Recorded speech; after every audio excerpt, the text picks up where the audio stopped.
All right, so it looks like over Easter weekend, we didn't see a whole lot of volatility on Bitcoin, which is to be expected.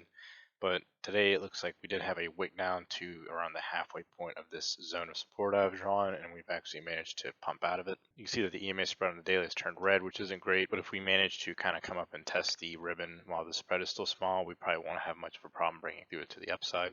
Now, if we can close this candle pretty much where it's at, or if not higher, I think this will be the largest move to the upside in one day that we've seen ever since this downtrend formed here.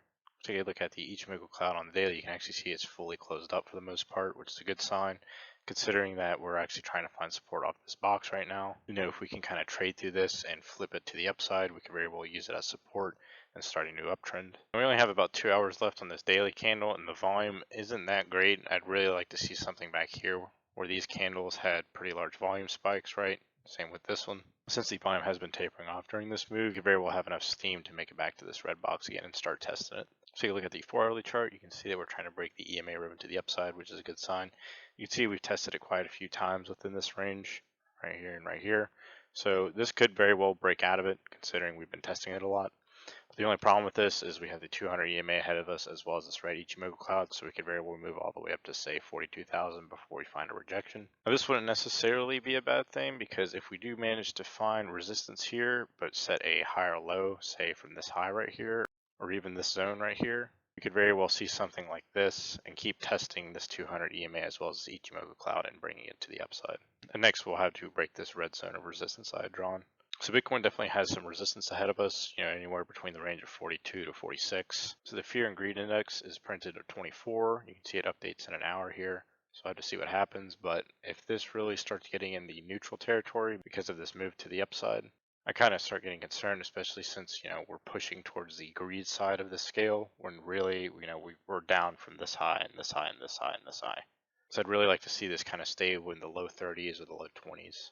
Because the less people that believe in this pump, the harder it's going to pump, in my opinion. If we take a look at the fibs, it looks like we wicked below the 786 here, but managed to find support off of it, and we are currently on our way to the 618. So to sum things up, this very well could be the local bottom here. If it is, we really need to break the previous resistance I mentioned around the 42K area where the Ichimoku cloud on the 4-hourly and the 200 EMA on the 4-hourly is, somewhere within this range.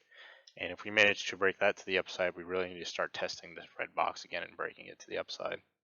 So ultimately look for 42 for a potential next stop before we have a rejection, which couldn't be a rejection at all. It could just be, a healthy correction before a move to the upside.